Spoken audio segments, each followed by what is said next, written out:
संसद पर तकरार अब देश की सबसे बड़ी अदालत तक पहुंच गई है और अब से थोड़ी ही देर बाद सुप्रीम कोर्ट में उद्घाटन विवाद को लेकर सुनवाई होने वाली है। इस याचिका में कहा गया है कि राष्ट्रपति संसद का अभिन्न हिस्सा हैं, ऐसे में उद्घाटन समारोह में उन्हें आमंत्रित न करना यह संवैधानिक सिद्धांतों के खिलाफ है। याचिका में लोकसभा सचिवालय को इस बारे में निर्देश देने की मांग की गई है।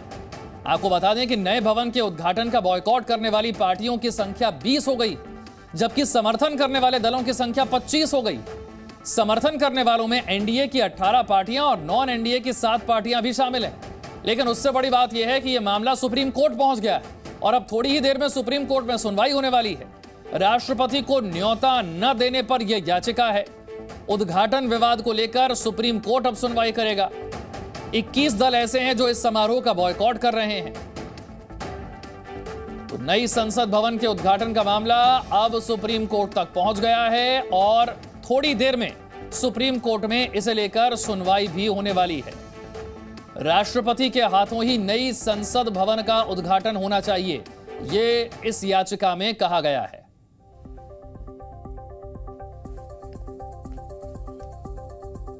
इस याचिका में कहा गया है कि राष्ट्रपति संसद का अभिन्न हिस्सा है, उद्घाटन समारोह में उन्हें आमंत्रित ना करना यह संवैधानिक सिद्धांतों के खिलाफ है। इस याचिका में लोकसभा सचिवालय को इस बारे में निर्देश देने की मांग की गई है। तो देखिए, 10 दिसंबर 2020 का वो दिन था जब नई संसद भवन के लिए आधारशिला रखी गई थी और अब जाकर यह नया संसद भवन बनकर तैयार हुआ है। 10 दिसंबर 2020 आधारशिला रखी गई। 15 जनवरी 2021 नए संसद भवन का निर्माण शुरू होता है। 28 मई 2023 अब बारी है नई संसद के उद्घाटन की, जिसे लेकर यह सारा विवाद हो रहा है। 28 महीने में नई संसद भवन का जो निर्माण का काम है वो पूरा हुआ है। 28 महीने में यह नया भवन संसद का बनकर तैयार है। 60,000 श्रम योगियों ने इसके निर्माण में अपनी अहम भूमिका निभाई है। 971 करोड़ रुपए की लागत से यह नया संसद भवन तैयार हुआ है। 64,500 वर्ग मीटर में फैला हुआ यह नया भवन है। इसका क्षेत्रफल 64,500 वर्ग मीटर है।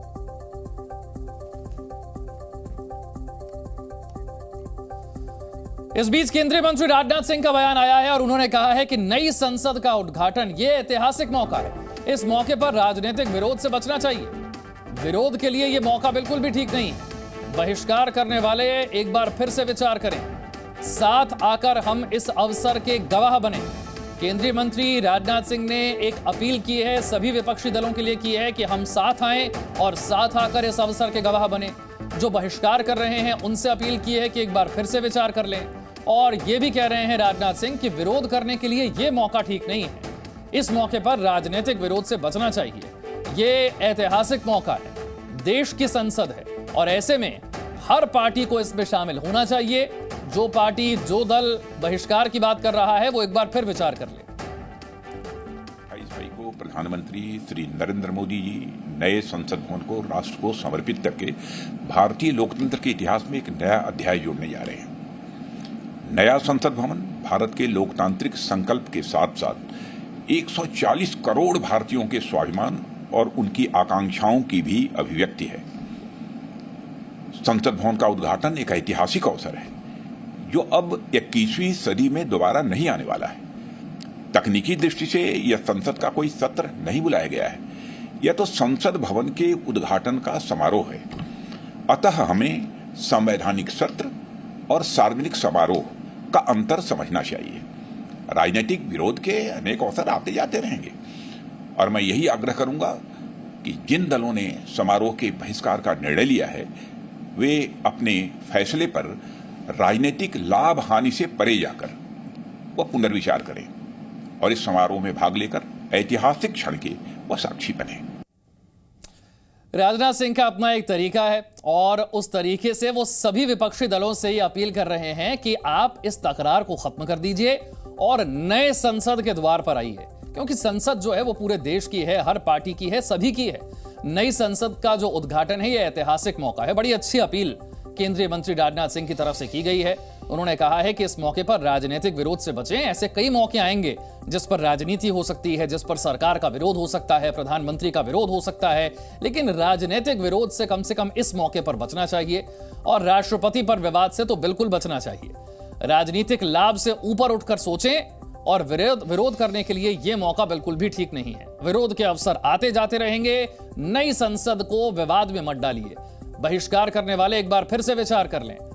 अपील की है कि हम साथ आकर इस अवसर के गवाह बने। देश के लिए यह स्वाभिमान का मौका है।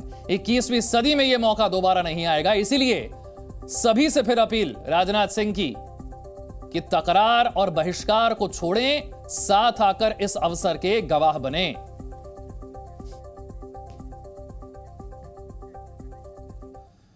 विदेश मंत्री जयशंकर ने इस पर क्या कुछ कहा, यह भी आपको सुनवाते हैं। आप तो ये पिछले कुछ दिनों से ये बहस आप सुन रहे हैं और मुझे तो लगता है कि जो उद्घाटन जो हो रहा है होगा, ये लोकतंत्र का एक उत्सव है और हमें उस स्पिरिट में लेना चाहिए।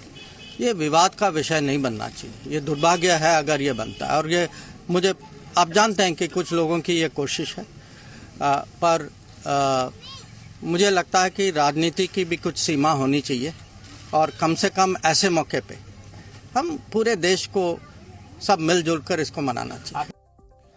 जयराम रमेश ने भी इसे लेकर ट्वीट किया है और निशाना साधा है। उन्होंने कहा है कि नए संसद भवन पर झूठे नैरेटिव गढ़े गए। बीजेपी और आरएसएस का पर्दाफाश हो गया है। सेंगोल को लेकर सरकार का जो दावा है, यह दावा बिल्कुल फर्जी है। सत्ता हस्तांतरण का प्रतीक नहीं है सेंगोल। अब सेंगोल को लेकर भी विवाद हो रहा है। जयराम रमेश कह रहे हैं कि सत्ता हस्तांतरण का प्रतीक ये है ही नहीं और इसे लेकर सरकार जो दावा कर रही है, यह दावा भी फर्जी है। बीजेपी और आरएसएस का पर्दाफाश हो गया है।